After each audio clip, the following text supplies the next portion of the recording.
이런 상태가 계속된다면 이제 내년에 있을 미국 중간 선거에서 이제 좀 흔들릴 수 있죠. 그러면은 아마 협상할 여지가 있을까? 거기에서 이제 플러스 하나 된다면 저는 이제 흥미롭게 보는 부분이 트럼프발 관세 폭탄이 현실화되고 있죠. 진짜 전 세계가 다 같이 흔들리고 있고 특히 수출로 먹고 사는 우리나라를 비롯해서 충격에 휩싸이는 부분이 참 많이 있습니다. 과연 트럼프 2기 행정부의 속내는 무엇일지 백악관 출입기자의 시선으로 같이 한번 들어보실까요? 트럼프 청구서라는 책을 같이 읽어보겠습니다. 이 책을 쓴 미국의 소리 박형주 전 기자와 함께합니다. 안녕하세요. 네, 안녕하세요. 미국의 소리 VOA라는 방송 굉장히 유명한데 지금 이제 퇴사를 하신 거예요? 네, 퇴사했습니다. 근데 그 방송이 지금은 언론사 자체가 지금 이제 트럼프에 의해서 문을 닫는 상황. 예, 그런 기로에 놓였더라고요. 예, 저도 뉴스로 보고 또 동료들하고 옛 동료들하고 이제 전화도 통화도 하고 네. 카톡도 하고 불과 몇 달 전까지 예, 그 VOA 언론사를 다니셨는데 좀 그렇게 될 줄 몰랐는데 참 예, 트럼프의 여파가 정말 가까운 사람에게 미치니까 이게 확 와닿더라고요. 근데 이제 VOA 계실 때는 백악관 출입 기자, 우리로 따지면 청와대 출입 기자 같은 거. 네.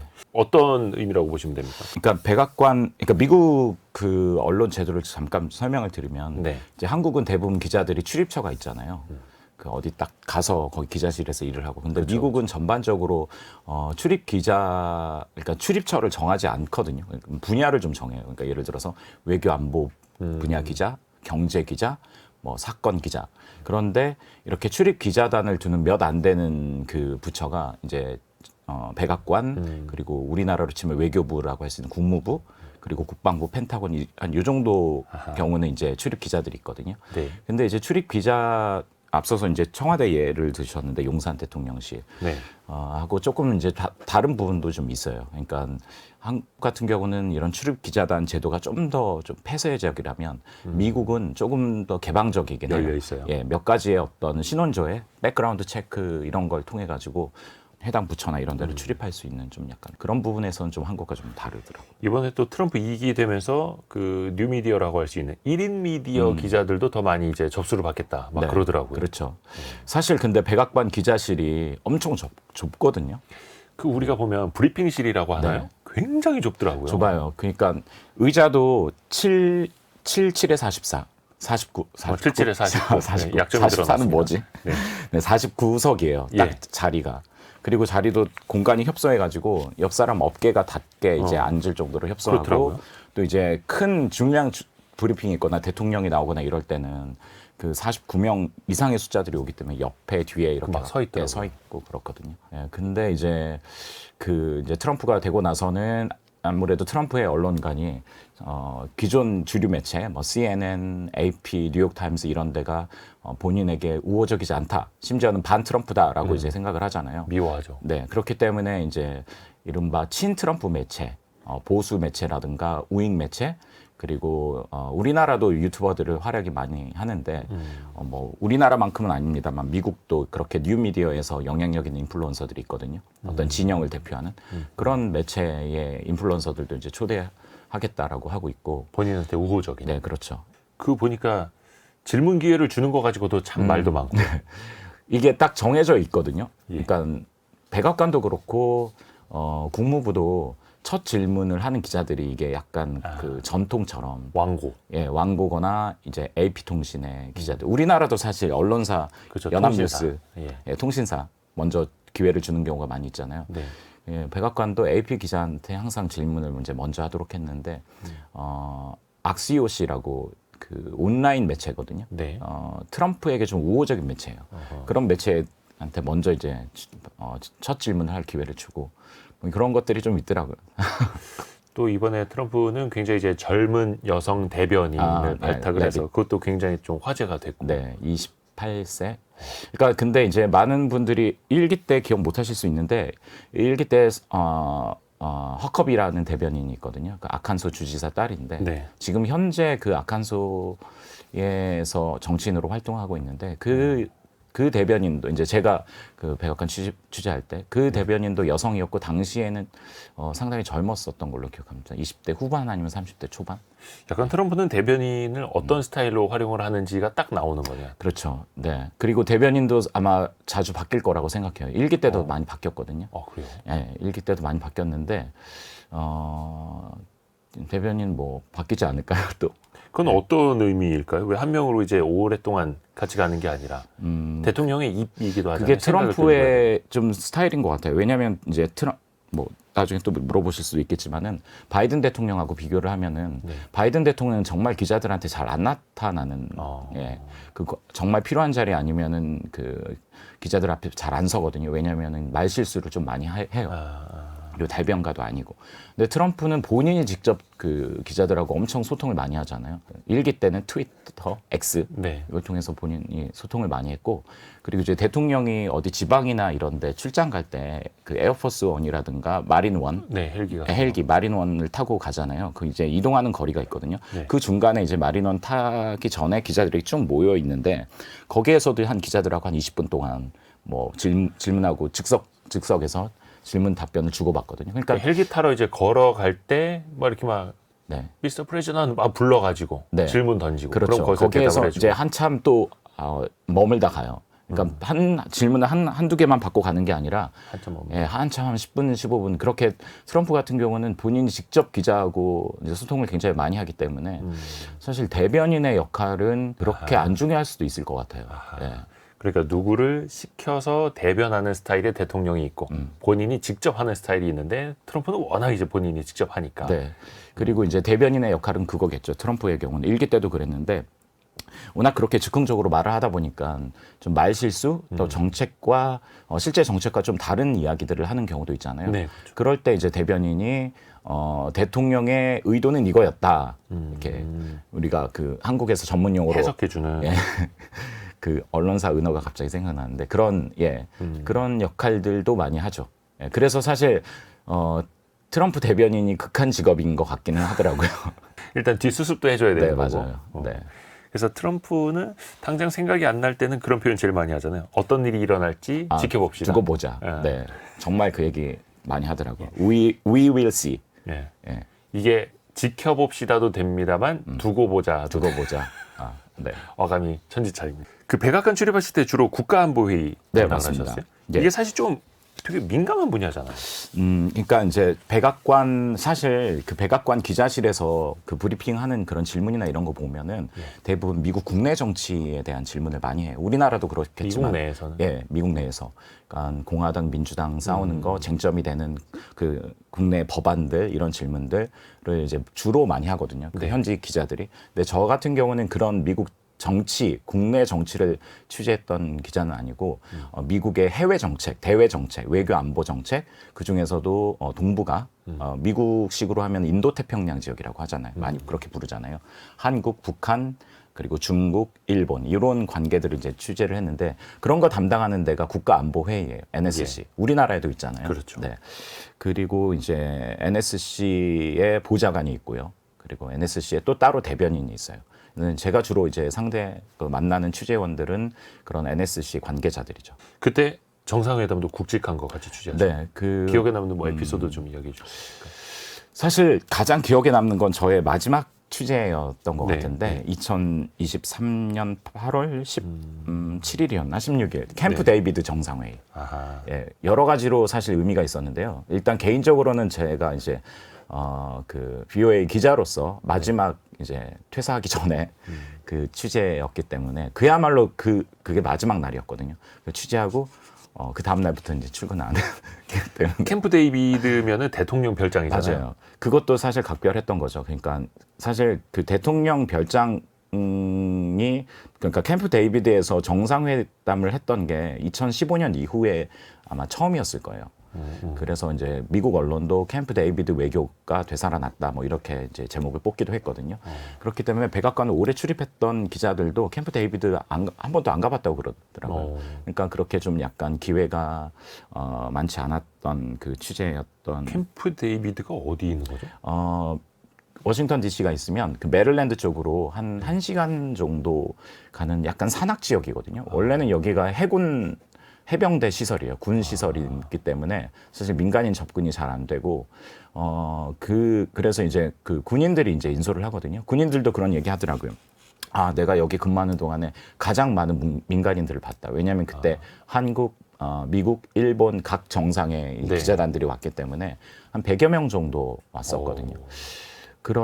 그리고 또 이제 한국에 되게 흥미로운 게 지금 거기 캠프 데이비드 바이든 대통령 캠프 데이비드 정상회담이 본인의 외교 정책의 가장 큰 업적이라고 했어요. 왜냐하면은 중국을 견제를 해야 되고 네. 또 미국이 정말 원하는 게 이 동북아시아에서 정말 똘똘한 동맹 그리고 잘 사는 동맹이 어디겠습니까? 한국하고 일본이잖아요. 그렇죠. 그 둘이 잘 지냈으면 좋겠다라는 게 미국의 바람이었거든요. 예. 근데 한국과 일본의 역사 문제 때문에 관계가 계속 안 좋았잖아요. 네. 근데 미국은 그런 부분에 있어서 특히 바이든은 많은 외교적 자산을 썼는데 자신의 별장에서 한국 대통령하고 일본의 총리를 이렇게 양쪽에 세우고 큰 외교적인 승리를 거둔 거죠. 그런데 아이러니하게 지금 그 세 분들이 다 안 계시잖아요. 바이든도 그러네요. 네. 일본도 총리가 바뀌었고, 일본도 총리가 바뀌었고 미국도 대통령이 바뀌었고, 네. 우리도 우리도 곧, 바뀌었고 예. 그래서 이게 굉장히 상징적인 거라고 할 수 있는데요. 왜냐하면은 그 한미일 협력이 가장 멀리까지 나갔던 상징적인 장소가 캠프 데이비드라고 생각하거든요. 거기서 많은 약속을 했어요. 이제 그 정권들이 이어졌다면 거기에서 그 군사 협력이라든가 이런 분야들이 계속 이어졌을 텐데 이제 트럼프는 아시겠지만 어떤 그 조직 동맹들과 여러 동맹들과 무엇을 함께 하기보다는 각 나라별로 상대하기를 좀 선호하잖아요. 1대1로. 예, 1대1로 하기를 선호하고 그렇지만 여전히 미국 입장에서는 미국 전략가나 외교안보 입장에서는 한미일은 중요하거든요. 그렇기 때문에 이렇게 달라진 정치 환경에서 한미일이 어떤 방향으로 나갈지 이것도 상당히 관심사고 좀 우리나라 입장에서도 중요한 부분이죠. 좀 지켜봐야 될 대목인 것 같아요. 근데 그때 캠프 데이비드에 있었던 한미일 정상은 다 바뀌었고, 다 바뀌었죠. 화무 11호. 권력은 오래가지 않습니다. 아, 네. 트럼프 행정부 이야기를 또 안 할 수가 없습니다. 가장 크게 달라지는 건 뭘까요? 트럼프 1기 때랑 2기 때랑. 일단은 트럼프 얘기를 좀 해봐야 될 텐데 트럼프가 엄청 세졌어요. 더. 네. 왜냐하면 1기 때는 그때 뭐 많이 기억하시겠지만 본인도 대통령 될 줄 몰랐다고 했잖아요. 예. 아하, 예. 출마는 했습니다만 아주 그야말로 그때 아마 다들 힐러리가 이긴다고 맞아요. 막 그랬었는데. 그래서 이제 아직도 기억에 남는 게 그 선거 끝나고 개표 방송 하잖아요. 예. 그래서 그 다음날 몇 시쯤에 당선자 윤곽이 나오겠다라고 싶으면 지지자들이 그 캠프 주변으로 모이잖아요. 취재진도 모이고. 네. 근데 두 사람 힐러리 클린턴 후보도 그렇고 도널드 트럼프 후보도 그렇고 그 캠프 베이스가 뉴욕에 있었거든요. 네. 근데 그 힐러리 캠프 쪽에 사람들이 엄청 많이 몰려 있었어요. 기자들도 거기에 가 있었고. 왜냐하면 이길 거라고 생각했기 때문에. 네. 그런데 막상 이제 다른 데서 환호성이 터졌죠. 예. 그렇기 때문에 트럼프도 대통령이 쉽지 않잖아요. 대통령의 역할이. 네. 그렇기 때문에 준비되지 않은 대통령이었었던 것 같아요. 일기 때는. 네, 일기 때는 그게 뭘로 보여주냐면 그 인사 문제가 워낙 그 잡음이 많았잖아요. 누굴 채용을 했는데 you are fired 해고하고 특히 고위 관리들 외교안보 참모라든가 국무장관, 국방장관, 국가안보보좌관 다 바뀌었거든요. 그러니까 처음에는 이제 트럼프 대통령의 정책에 아니되옵니다를 주변에서 많이 했던 거죠. 네. 그리고 이제 뭐 그런 측면도 있었지만 트럼프도 본인의 사람들을 코드가 맞는 사람을 기용을 했었어야 되는데 준비가 안 됐기 때문에 정통적인 공화당의 명망가들 공화당의 관리들, 고위 관리들, 군 장성들을 많이 썼죠. 근데 기억하시겠지만 트럼프는 그동안의 전통적인 공화당의 어떤 외교 안보 전략과도 또 달랐잖아요. 그쵸. 예를 들어서 갑자기 철군하겠다, 미군은 빼겠다, 뭐 예. 이런 발표라든가. 그래서 이제 그 국무장관이나 국방장관, 국가안보보좌관들하고 그런 문제에 대해서 이제 갈등이 많이 있었죠. 우리나라에서 많이 기억하시는 건 이제 존 볼튼. 네. 예, 존 볼튼하고 이제 북한 문제에 있어서도 이제 갈등이 좀 있었죠. 트럼프 대통령. 국가안보 보좌관이었던 네, 거예요. 그렇죠. 네. 일기 때는 그렇게 이제 준비 안 된 상태였기 때문에 주변에 사람도 없었고, 대통령이 됐지만 좌충우돌 했었죠. 근데 이제 2기 때는 바로 이제 2기가 이어지지는 않고 4년의 준비의 시간을 거쳤잖아요. 네. 그 플로리다 마라로가에서 엄청 준비를 했다고 하더라고요. 예. 그러면서 이제 그 트럼프 주변에 사람들이 많이 몰렸고, 1기 때 트럼프가 대통령이 당선됐을 때는 우리나라랑 선거제도가 좀 다른 게 있잖아요. 거기는 네. 선거인단에서 많이 얻어야지 대통령이 되고, 네. 전체 득표수는 좀 무의미하잖아요. 근데 전체 득표수는 힐러리 클린턴이 앞섰잖아요. 당시에. 예. 근데 2기 때는 전체 득표수에도 트럼프가 앞섰거든요. 네. 49.9% 정도. 그 말은 무슨 말이냐면 1기보다 트럼프를 지지하는 그 지지 세력들, 여론의 힘이 더 세졌다라는 거예요. 그러니까 트럼프가 외치는 미국을 다시 위대하게, 이 마가를 지지하는 그 여론이 굉장히 높았고. 커졌다라는 얘기죠. 그러니까 정치적으로도 그렇고 여론의 지형도 그렇고 1기보다는 2기가 굉장히 안정된 상황에서, 그러니까 그립감을 갖는 그런 상황에서 지금 국정을 시작했고, 지금 막 나오는 것들이 쭉쭉쭉 나오잖아요. 관세도 막 나오고 네. 그런 것들이 다 준비가 됐었고, 또 주변에 본인하고 생각이 같은 참모들로 쭉 포진을 시켰기 때문에 1기보다 굉장히 정책들도 빨리빨리 나오더라고요. 4년 동안 칼을 가한 거죠. 네. 단일 대우로 지금 이제 참모들도 뭉쳐 있는 거고 한 목소리를 내고 있는 거고, 사실 재선에서 실패하고 한 조금 있다가 본인이 다음 대선에 재출마할 거다라는 이야기를 할 때만 해도 저게 무슨 말 같지 않은 소린가 막 이랬었는데 정말 될까? 그렇죠. 그렇죠. 네. 근데 그게 또 현실이 됐고, 일단 트럼프 대통령이 취임한 지 이제 석 달을 네. 향해 가고 있습니다. 아, 임기 초반이긴 석 달밖에 안 한데 됐어요. 한 3년 된 것 같죠. 네. 체감상. 근데 아직 한 4년 가까이 또 남아 있다는 거. 임기 초반이긴 한데 미국 내에서의 평가는 어떨까요? 트럼프 대통령에 대해서. 일단 기본값으로 이거는 좀 얘기를 하고 가야 될 것 같은데, 네. 우리나라도 그렇지만 미국도 정치적으로 굉장히 양분화돼 있어요. 그러니까 쉽게 말해서 콘크리트 지지층이 있는 거죠. 예. 나의 대통령이 어떤 잘못을 해도 나는 이 대통령을 끝까지 지지할 거야라는 그런 그 지지층이 우리나라도 그렇지만 그 진영별로 미국도. 있는 것처럼 미국도 역시 그런 게 굉장히 확고한 것 같습니다. 네. 공고한 것 같습니다. 그럼에도 불구하고 최근에 여론조사 나온 걸 보니까 좀 흔들리고 있기는 하는 것 같아요. 왜냐하면은 그 트럼프가 2기 때 당선될 수 있었던 요인 중에 중요한 게 경제 잘할 것이다. 그리고 물가, 인플레이션 문제, 물가 굉장히 미국 물가 많이 올랐거든요. 그러니까 어떻게 보면 이제 바이든의 실책을 계속해서 파고 들어가면서 본인이 당선된 건데. 네. 그래서 사실 뭐 다른 건 몰라도 이 사람이 여러 가지 문제도 많고 그렇지만 아무래도 경제 문제, 우리 일자리 문제, 먹고 사는 문제는 잘 챙겨줄 것이다, 잘할 것이다라는 어떤 그 평가를 받은 거잖아요. 예. 그런데 지금 일단 관세 같은 경우는 이제 대외적으로 일단 영향은 있지만 관세 때문에 주식 많이 지금 주가 그렇죠. 많이 출렁이고 흔들리고 있고, 그리고 이제 사실 실물적인, 제가 경제 전문가는 아니지만 실물로 나타나는 그런 현상보다 체감으로 되는 게 굉장히 그 일반 시민들이나 유권자들, 소비자들은 크잖아요. 그렇죠. 근데 주식 출렁이고 있고 또 물가는 이렇게 낮아지는 것 같지 않고, 그렇다 보니까 지금 경제나 이런 물가 분야에서 지지율이 한 30%에서 40% 정도 나오더라고요. 이번 주 보니까. 그 선거 때는 한 60%, 70% 기대치가 있었거든요. 그러니까 좀 기대치가 빠지는 거예요. 네, 기대치가 빠지는데 이제 지켜볼 부분은 그 우리나라도 왜 스윙 중도층들. 중도층 스윙 보터들이 있잖아요. 예. 그러니까 미국에는 러스트 벨트라고 예전에 공업지대, 그쪽에서는 공화당을 지지해주기도 하고 민주당을 지지해주기도 하고 왔다 갔다 하거든요. 근데 이번에는 거기 모든 지역이 7개 경합주가 다 트럼프를 지지를 했는데, 이런 상태가 계속된다면 이제 내년에 있을 미국 중간 선거에서 이제 좀 흔들릴 수 있죠. 그러면은 아마 그 지역의 주지사들, 공화당 주지사들이 많을 텐데, 이제 트럼프 백악관에다가 요구를 할 겁니다. 좀 우리 조절해야 되는 거 아니야. 미국은 대통령 임기 한 중반, 네. 2년 정도 지났을 때 중간 선거가 26년 11월로 알고 있는데, 네, 어떻게 보면 그때가 또 이제 심판의 날이 될지. 맞습니다. 이대로 가면은 또 흔들릴 수는 있는 거고요. 그리고 또 항상 중간 선거는 우리나라도 그렇지만 집권 세력의 평가잖아요. 그리고 이제 견제 심리도 좀 그리고 작동될 수 분리하고. 있고, 예. 예, 그래서 미국 중간 선거는 특히 집권 여당이 하원에서 항상 지는 게 굉장히 많거든요. 그래서 이번엔 상하원 다 수성했지만 내년 중간 선거에는 하원이 흔들리면 그 하원에는 뭐가 있냐면요, 그 탄핵 발의를 할 수 있습니다. 예, 민주당이 아마 2년 내내 뭐 1기 때도 그랬잖아요. 막 탄핵 발의하겠다라고 네. 할 겁니다. 그래서 올해 트럼프의 정책과 중간 선거가 있는 내년에 트럼프 정책이 또 어떻게 달라지는지도 또 봐야 되는 거고요. 네. 관세 이야기를 또 안 할 수가 없는데 보편 관세에 이어서 상호 관세까지 또 엄청나게 났습니다. 이게 증시도 엄청나게 흔들렸는데 네.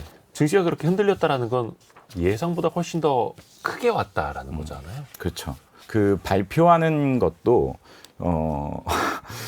그 보셨죠? 그 발표한 방식, 판넬을 준비해서 판넬, 그리고 마치 신입사원이 뭐 프리젠테이션 하는 것처럼 트럼프가 직접 이 나라는 몇 %, 이 나라는 몇 % 이렇게 하나하나 지적하면서 그 일기 때는 그 뭐 유럽 연합, 중국, 한국 개별적으로 관세를 발표를 했거든요. 네.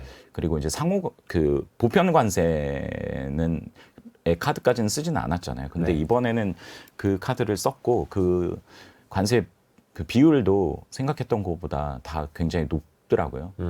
그래서 트럼프는 정말 일기 때보다 훨씬 더 관세 진심인 것 같고요. 그리고 트럼프의 핵심 참모들 있잖아요. 네. 예를 들어서 백악관의 경제위원회 위원장이 있고 또 무역위원회 위원장이 있고 또 상무장관, 재무장관 그리고 무역대표부 이렇게 이제 중요하거든요.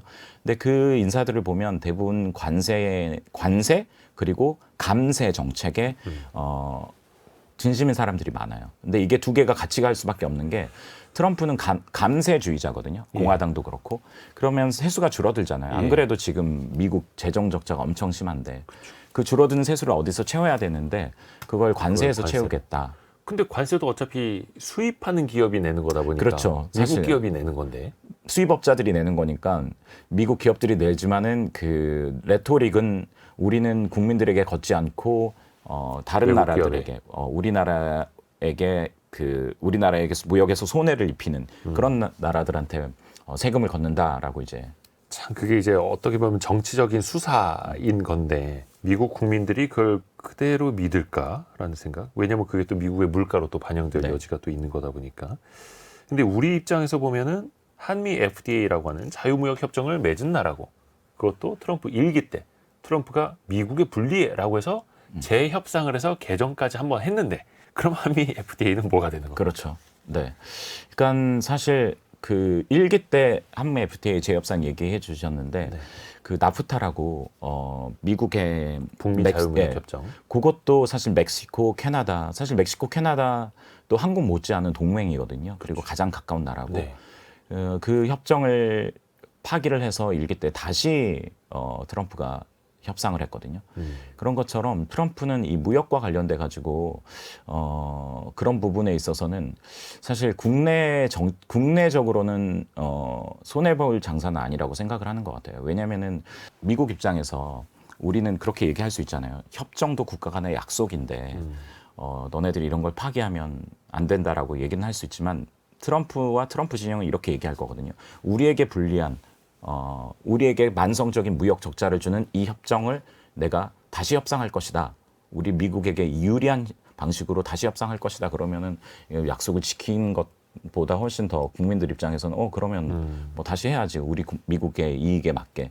뭐 이렇게 그 국내적으로는 레토릭을 전개할 거기 때문에 약간 정치적으로 이용할 수도 있는 거고. 네, 그 트럼프 입장에서는 뭐 FTA 이런 거를 파기한다거나 그런 거는 그렇게 부담스럽게 생각하지 않는 것 같습니다. 뭐 기억하시겠지만 그 코로나 국면에는 WHO, WHO에 미국이 굉장히 많은 돈을 내고 있거든요.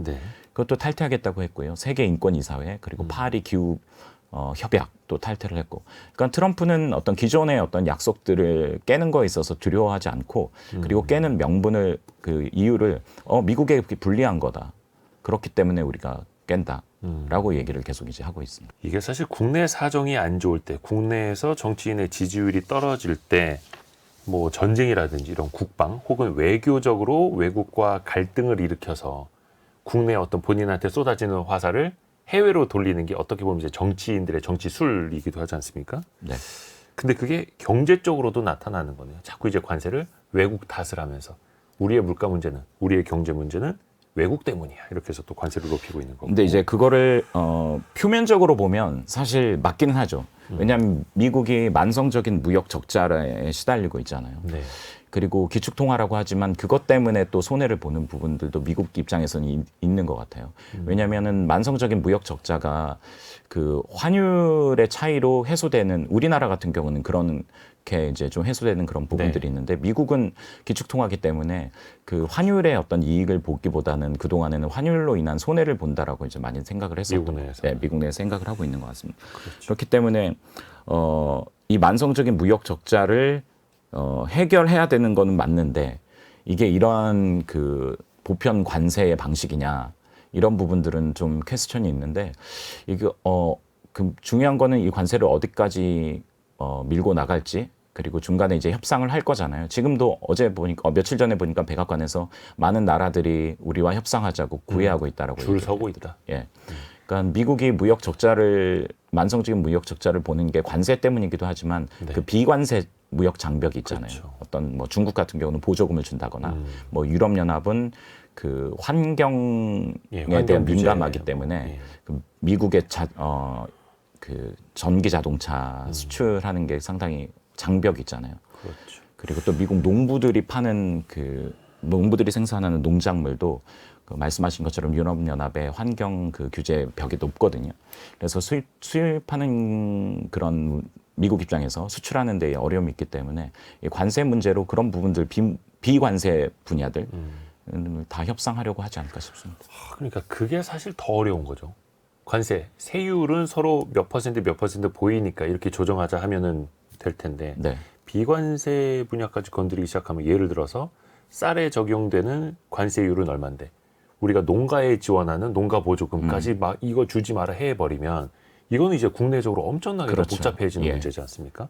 근데 그거를 또 미국은 각 나라별로, 중국은 어떻고, 인도는 어떻고, 베트남은 어떻고, 한국은 어떻고, 심지어 전기요금, 부가세까지. 그러면 과연 이게 협상이 될까? 타협이 될까? 너무 난해한 문제잖아요, 이거는. 네. 어렵습니다. 근데 이제 한 가지만 더 좀 얘기, 관세 관련돼서 좀 네. 얘기 드리고 싶은 거는, 그 앞서서 트럼프의 그 마가 미국을 다시 위대하게, 네. 그 중에 한 핵심 축이 미국의 그 제조업을 부활시키겠다라는 거거든요. 그 예전에는 미국의 중산층들이 공장에 70년대, 80년대, 90년대는 호황 시절에는 공장에, 괜찮은 공장에만 다녀도 미국의 중산층으로서 충분히 역할을 할 수 있고 네. 자녀들 대학을 보낼 수도 있었는데, 세계화 바람이 불고 중국에서 값싼 물건들이 오고 미국의 인건비가 올라가면서 미국의 제조업이 폭망했잖아요, 그대로. 네. 특히 그 지역이 러스트 벨트, 스윙보트 지역이거든요. 그러니까 공화당이든 민주당이든 대선에서 승리하려면은 그 예전의 제조업이 그 왕성했던 그 지역을 살려야 되거든요. 트럼프의 마가의 핵심 기둥 중에 하나가 미국의 제조업 부흥인데, 관세가 이렇게 높으면은 그 해외에 있는 공장들을 그 미국에 짓지 않겠느냐. 단순하게 보면 이런 논리인데, 네. 사실 각 나라나 기업들이 계산을 하지 않을까요? 그러니까 관세를 내면서 하는 게 이익일지, 아니면 공장을 미국에 짓는 게, 근데 요즘은 모든 산업들이 공장 하나만 짓는다고 되는 게 아니라 이 밸류 체인이라고, 예를 들어서 자동차라고 한다면은 뭐 철강도 있어야 되고 여러 가지 부분도 있어야 되잖아요. 그걸 다 옮기기 쉽지 않을 거거든요. 불가능에 가깝죠. 그 수만 개 부품을. 예. 그리고 또 미국의 인건비가 비싸잖아요. 그렇기 때문에 참 이거는, 제가 경제 전문가는 아니라서 저도 이게 어떤 방향으로 갈지 굉장히 궁금합니다. 뭐 월스트리트 저널 비롯해서 외신에 나오는 거 보면, 애플 같은 경우에 만약에 제조 공장을, 조립 공장을 중국에서 미국으로 옮기면 조립 비용이 10배 올라간다고 하는데, 그러면 우리가 생산 비용을 10배 높일 것이냐, 아니면 그냥 관세 50% 그렇죠. 요거 우리가 낼 것이냐, 그러면 그 후자를 택할 확률이 더 높다라는 거죠. 네. 그래서 이게 트럼프의 뜻대로 될지는 아직은 모르겠고요. 또 하나, 아까 그 네. 백악관이라든지 주요 이제 정부 인사들에 대해서 이야기를 해주셨는데, 관세에 대해서는 약간 다른 생각을 갖는 사람이 있을 것 같거든요. 특히 일론 머스크, 최고의 후원자였고 네. 도지 위원장이기도 한데, 일론 머스크는 이제 사업가이기도 하고 오히려 이제 무관세를 또 선호하고 있지 않습니까? 그런 발언을 했었죠.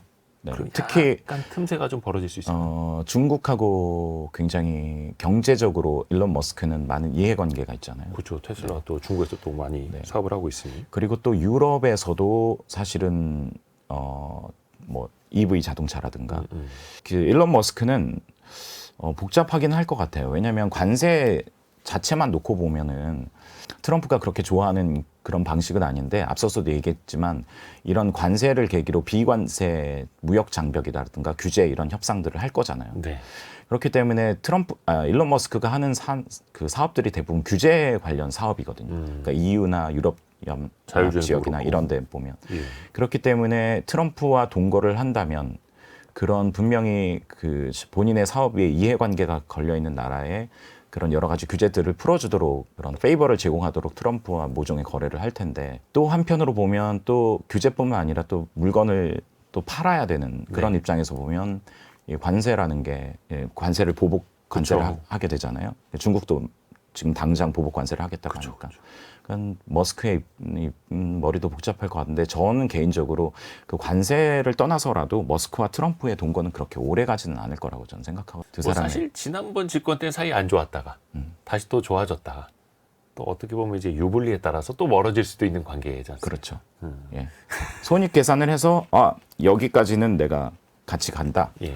그리고 두 사람 다 비즈니스맨 출신이기 때문에 그게 분명할 것 같아요. 그러니까 서로 주고받을 게 없다라고 생각하면은 그 합의 이혼하면 좋은데 트럼프와 합의 이혼은 잘 안 되더라고요. 항상 시끄럽게 하고 나가잖아요. 트럼프가 내치는 형식으로. 그러니까 트럼프한테서 내침을 당했던 인사들은 또 뒤에 가서 막 안 좋은 이야기 많이 했죠. 자서전 써서, 책 써서 욕하고, 예. 뭐 폭로하고. 그 덕분에 저희들이 그때 백악관에 어떤 일들이 있었는지 또 많이 알게 됐죠. 되고. 네. 박형주 전 VOA 기자와 함께, 그러니까 백악관을 출입했던 전 기자와 함께 트럼프 청구서라는 책을 읽고 있는데요. 일론 머스크의 청구서가 날아올 수도 있습니다. 지금 예. 이미 받으신 거 아니에요? 우리는 받고 있죠. 근데 이게 물론 이건 되게 이제 예측이 어려운 지점이기는 합니다만 과연 트럼프가 관세를 두고 좀 협상할 여지가 있을까? 어떻게 보십니까? 저는 협상은 할 거라 같거든요. 예. 협상은 그러니까 이게 협상가 아닐까요? 이제 트럼프가. 협상용이다라고 하면은 그 반은 맞고 반은 틀린데 협상을 하느냐는 건 당연히 이제 협상을 하겠죠. 일기 때도 협상을 했잖아요. 예를 들어서 철강이나 알루미늄 한국에 대해서 25% 이제 부과했을 때도 이걸 이제 협상을 해서 그 수입 쿼터를 좀 제한하는 그런 식으로 이제 협상을 했잖아요. 그렇기 때문에 이번에도 분명히 협상을 할 거라고 생각을 하는데 중국과의 협상은 굉장히 좀 가장 미국 입장에서는 큰 거고 가장 중요한 건데 중국과의 협상은 쉽지는 않을 것 같아요. 서로 여러 가지 다른 분야에서도 지금 대치하고 경제뿐만 아니라 외교, 안보 그리고 패권을 놓고도 싸우고 있기 때문에 중국과의 협상은 쉽지는 않겠지만 다른 나라들과는 협상을 하면서 본인들에게 유리한 방식으로 풀어가려고 하지 않을까 싶습니다.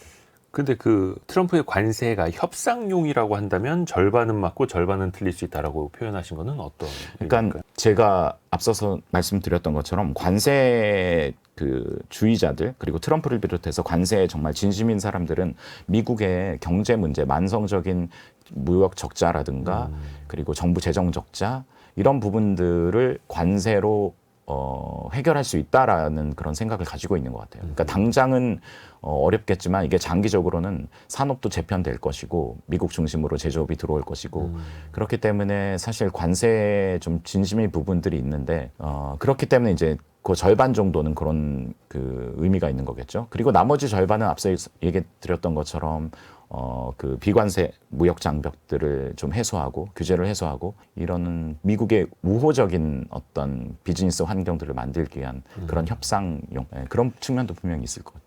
그러니까 단기적으로 보면 관세로 인해서 세수가 올라갈 수 있고 장기적으로 보면 미국의 제조업이 강화되고 일자리가 늘어날 수 있는 어떻게 보면은 도랑치고 가지 잡는 트럼프가 원하는 그림은 그런 그림이겠죠. 근데 그게 될지는 그렇죠. 물음표가 많이 있는 것 같습니다. 그 과정에서 뭐 물가라든지 네. 경기 침체 우려라든지 또 부작용이 나타날 수도 있는 거니까요. 우리 입장에서 보면 이게 관세 청구서뿐만 아니라 네. 안보에 대한 청구서가 또 날아갈 수 있지 않습니까? 그렇죠. 그게 중요하죠. 그 우려가 크고요. 네. 가능성은 굉장히 높게 보고 어차피 이게 방위비 분담금에 대해서는 지난 1기 때도 또 인상을 요구했었고요. 이번에도 또 언제 이거 건드릴지 모르는 거죠. 일단은 이제 우리나라 정치적인 이제 상황이 불확실하니까 상대 카운터파트가 정해져야 되는 거잖아요. 네. 지금 한국의 카운터파트는 어떻게 보면 한시적인 거잖아요. 네. 이제 조기 대선 있고 새로운 정부가 들어설 테니까. 그래서 그때까지는 조금 기다릴 거라고 생각합니다. 왜냐하면 지금 국방장관 그 미국 피트 헤그세스 국방장관이 동맹국 여러 나라를 방문하고 있는데 한국은 이제 아직 찾지는 않고 있더라고요. 네.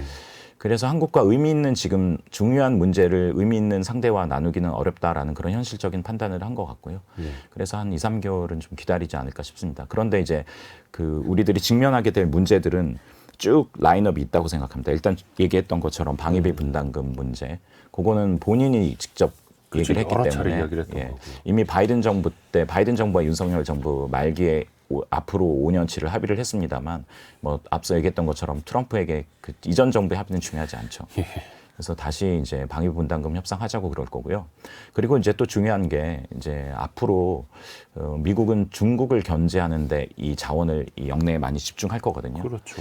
그러면은 그 한국의 주한미군이 28,500명 있는데 그 워싱턴의 국방부나 뭐 안보 전략가들은 어떤 얘기를 몇 년 전부터 하고 있냐면 28,500명 이렇게 많은 숫자를 북한만을 위해서 놔두는 건 가성비가 떨어진다. 그 말은 무슨 말이냐면은 중국을 견제하는데 그리고 타이완을 방어하는데 이 주한미군이 좀 더 전략적으로 유연하게 그 성격이 바뀌어야 된다라는 얘기를 하고 있어요. 네. 그래서 실질적으로 트럼프 2기 때는 그 부분이 본격적으로 수면 위에 올라올 거라고 저는 생각합니다. 그러니까 주한미군 28,000명의 숫자를 조절하거나 그러니까 일부를 다른 지역으로 재배치한다거나 아니면 재배치하지 않는다 하더라도 주한미군의 성격을 바꾼다거나 이런 논의들을 분명히 하자고 그럴 거고요. 더 부담되는 거는 주한미군뿐만 아니라 한국 군도 지금 미군과 일본군이 일본 자위대가 하는 것처럼 네. 이 북한만 아니라 북한을 넘어서의 위협, 그 말은 곧 중국이겠죠. 중국을 견제하는 어떤 군사적인 협력을 더 강화해야 된다.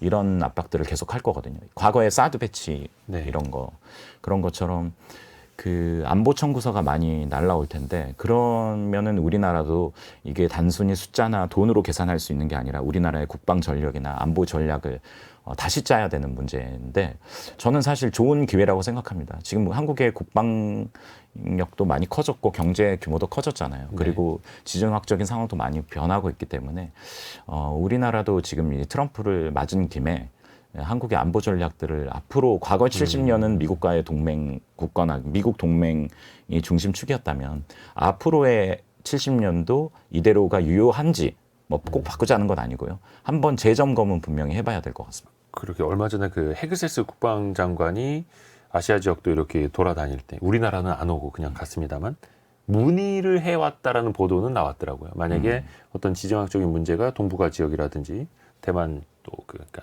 중국과 타이완 사이에서 터졌을 때 한국군이 지원 가능하냐 네. 이런 걸 문의했다라는 보도도 나왔더라고요.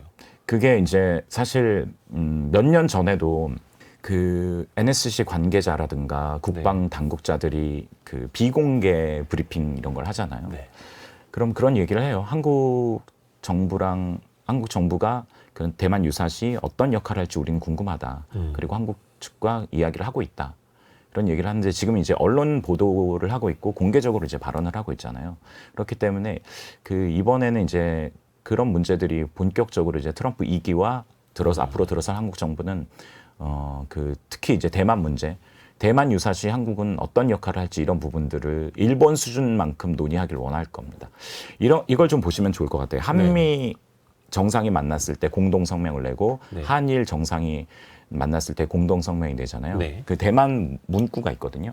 근데 정상 차원에서 대만 문제가 처음 들어갔던 거는 그때 바이든 초기와 문재인 정부 말기 2022년인 걸로 2021년. 21년. 네, 2021년이었던 것 같습니다. 그때 보면은 그 정상 차원에서 한국이 처음으로 한국은 그 타이완 해협의 평화와 안정을 지지한다. 라는 그런 문구가 들어갔습니다. 근데 이제 일본하고 미국 정상회담 간의 그 정상회담 선언문을 보면 대만에 대한 게 한 두세 줄 더 있어요. 그 무력에 의한 현상 변경에 완강히 반대한다. 그 말은 무슨 말이냐면 반대한다라는 얘기는 그러니까 무력에 의한 현상 유지 변경은 중국이 무력으로 대만을 칠 경우잖아요. 반대한다라는 것은 말로만 반대하는 건 아니잖아요. 그러니까 같이 싸우겠다라는 거잖아요. 그런 것처럼 우리나라와도 이 대만과 관련된 문구가 몇 개 더 들어가길 분명히 원할 겁니다. 근데 이게 어떻게 보면 미국이 원하는 바인데 네. 언젠가는 협상 테이블에 올라올 거고 네. 주한미군 방위비를 포함해서 그럼 우리는 이거를 그냥 다 내주는 게 아니라 또 뭔가 우리가 유리한 걸 얻어내는 수단으로도 또 활용을 해야 되는 거잖아요. 사실 그게 좀 어려운 거죠, 그 셈법이. 일단 우리나라는 미국에 비해서 레버리지가 그러니까 테이블에 올려놓을 게 사실 많지 않으니까 그게 쉽지 않죠. 그러니까 테이블에 올려놓을 게 많으면 그 말은 다시 말해서 주고받을 게 많다라는 거잖아요. 네. 근데 우리나라는 그 미국에 비해서 국방력도 그렇고 뭐 경제적인 것도 그렇고 사실 레버리지가 많지 않은데 없지는 않다고 생각해요. 예. 경제력도 뭐 세계 10위, 네. 국방력도 세계 5, 6위 정도 하는 나라니까요. 사실 큰 나라죠, 우리나라가. 네. 그러니까 미국이 계속해서 트럼프가 한국을 잘 사는 나라, 돈 많은 나라 이렇게 하는 것도 어떻게 보면 외부의 시선이 대한민국의 위상을 또 보여주는 거고 또 우리는 또 당당하게 그 협상 테이블에 나가야 되는 거겠죠. 네. 그게 중요한 것 같습니다. 우리가 얻을 게 뭔지 미리 좀 정해서 그 국방 분야도 그렇고 경제적인 분야도 그렇고 그냥 다 내어줄 게 아니라 요것만은 우리가 꼭 지키겠다 혹은 이것만은 얻어내겠다라는 그런 마지노선이나 그 우선순위가 정해져야지 협상 테이블에서 그 우선순위에 맞게 협상을 할 수 있는 거잖아요. 그리고 또 윤석열 정부 당시에 미국 입장에서도 한일 관계 굉장히 많이 신경 썼다 하더라고요. 그래서 네. 아까 그 조 바이든 대통령, 윤석열 전 대통령, 그다음에 일본의 총리 이름이 뭐였죠? 뭐 같이 네, 모였을 때 한일 관계가 나빠지는 것도 미국 입장에서 보면 더 신경이 쓰일 수밖에 없는 거죠. 특히 이제 중국과의 관계를 놓고 그렇죠. 봤을 때. 네. 그 사실 한국 입장에서도 일본과 좋은 관계를 유지하는 건 되게 중요하죠. 네. 예, 중요한데 이제 한국에게 굉장히 민감한 과거사 문제라든가 이런 부분들을 이제 다 양보했다라는 비판이 있었잖아요, 윤석열 정부는. 그러면서까지 일본과 가까워졌다라는 그런 이제 그 윤석열 정부의 대외 정책을 비판하시는 분들은 그렇게 비판을 하는데 저는 이제 한미일에 세 나라가 함께 협상하는 그 플랫폼에 참여하는 건 중요하다고 생각해요. 왜냐하면은 안보 문제도 그렇고 경제 문제도 그렇고 일본은 우리에게 중요한 당사국이거든요. 북한 문제를 해결하는데도 일본의 협력이 필요해요. 일기 때는 사실 그게 잘 안 됐거든요. 네. 일기 때는 아베 총리 지금 고인이 됐습니다만 많이 방해를 했잖아요. 그 북미 회담도 그렇고 남북 정상회담도 그렇고 그렇기 때문에 그 한반도의 안보 문제를 해결하는데도 일본이 중요하고 경제 문제도 일본이 중요한데 만약에 우리가 그 협의 테이블 자체조차도 참여를 하지 않는다면 우리의 목소리를 낼 기회가 더 줄어든 거잖아요. 그러면 한반도 문제를 미국하고 일본이 더 많이 논의를 할 거거든요. 그러니까 우리도 끼어서 같이 우리의 목소리는 우리가 원하는 건 뭐다. 열심히 얘기를 하고 그런 거는 의미가 있다고 생각합니다. 요즘에 그 관세 전쟁 때문에 미북 관계, 북미 관계는 약간 조금 이제 뉴스에서 좀 멀어지는 감이 없지 않아 있는데 분명히 또 트럼프 대통령은 김정은을 또 만나려고 할 테고요, 그렇죠. 언젠가는. 네. 근데 거기에 또 우리가 소외돼서는 또 안 되는 거예요. 그렇죠. 중국과의 관계도 우리가 또 신경을 많이 또 써야 하는데 어떻게 보면 이제 관세 전쟁이 지난 2017년, 2018년부터 미중 간의 갈등에서부터 또 시작이 됐던 것 아니겠습니까? 서로 간에 이제 보복 관세 막 올린다고 하는데 어떤 카드까지 계속 나오게 될까요? 중국에 대한 카드요. 네. 사실 나올 것들은 많이 다 얘기를 하긴 했다고 생각해요. 그러니까 전선들이 몇 개 있는데 경제 그리고 경제에는 관세나 환율 이런 부분들이 있겠죠. 환율 조작국으로 지정한다거나 그리고 또 기술 통제가 있을 거고요. 그러니까 중국으로 들어가는 민감한 기술들이 못 들어가도록 동맹국에게 압박을 하는 그거는 이미 트럼프 일기 때 했었고요. 그리고 이제 안보적인 측면에는 앞서서 얘기했던 대만 문제가 있을 것이고요. 그리고 또 이제 바이든 정부 때는 인권 문제까지 거론을 했었죠. 그러니까 그 위구르 지역의 인권 탄압이나 이런 것들을 부실로 실질적인 제재 조치를 했어요. 그 나라와 그 지역에서 생산되는 제품들이 수입되지 못하도록 한다던가 기업들이 그런 인권 침해 우려가 있는 상대국이나 그 기업들, 그 노동력을 쓴 그 산업군과 회사와 거래를 못하도록 재무부가 규제를 한다거나 거기에서 이제 플러스 하나 된다면 저는 이제 흥미롭게 보는 부분이 정권 붕괴? 좀 허무맹랑하게 들릴 수도 있잖아요. 중국의 정권이요? 중국의 정권 붕괴 이야기를 유튜브에서 굉장히 많이 하더라고요. 그런데 트럼프 일기 때 정권이 바뀌어서 그게 많이 주목이 되지는 않았지만 국무장관인 마이크 폼페이오 국무장관이 무슨 얘기를 했었냐면은 미국의 대중국 정책이 효과적으로 작동을 한다면 중국의 현재 정치 시스템이 지속되지 못할 것이다라고 얘기했거든요. 그 말은 이 정권 교체를 그러니까 중국이 가장 민감해하는 중국의 통치 시스템 이런 부분을 건드리는 얘기잖아요. 네. 근데 미국이 정말 그거를 공식 정책으로 채택하지는 않겠지만 그런 정치적인 수사로 굉장히 불편하게 시진핑을 자극할 것 같아요. 왜냐하면 중국도 소득이 늘어나면서 중국의 경제 정치 시스템에 대해서 의구심을 갖는 중국 민들 있잖아요. 중국인들이. 네. 그렇기 때문에 그런 그 중국 내 그 국민들을 오디언스로 청중으로 해서 그런 정치적인 어떤 수사적인 공격도 저는 많이 할 거라고 생각합니다. 예. 근데 그게 어디까지 일기 말기 때는 그게 굉장히 국무장관이면 외교를 하는 사람이잖아요. 예. 그런데 물론 그때 마이크 폼페오는 정치인 출신입니다만 그 발언을 하는 거 보고 저는 좀 깜짝 놀랐거든요. 근데 이기 때는 어떤 발언들을 그러니까 고위 외교안보 관리들이 중국에 대해서 중국의 어떤 통치 시스템, 중국이 가장 민감하게 생각하는 내정 문제에 대해서 어떤 발언을 할지 이런 부분도 좀 왜냐하면 이게 국가 간에 특히 시진핑 되게 강력한 둘 다 강력한 카리스마의 지도자잖아요. 서로 기분 나쁘게 하면 협상의 분위기까지 망칠 수 있는 거잖아요. 그때 이제 트럼프 일기 때도 트럼프가 얘기했던 게 시진핑이 내가 안 되는 것을 재선되는 것을 막기 위해서 모든 일을 하고 있다라고 그런 얘기를 했었잖아요. 이런 거는 물론 정치인들 간에 국가 지도자 간의 어떤 수사 말싸움이지만 이게 실질적인 그 협상 테이블이라든가 협상의 분위기에도 상당히 저는 영향을 미친다고 생각하거든요. 거의 뭐 쓸 수 있는 카드는 거의 총동원하는 그런 느낌이네요. 외교적인 이제 압박 당연하고 중국민들을 좀 자극하는 그런 언행들도 그 안에 또 포함이 되어 있는 거고요.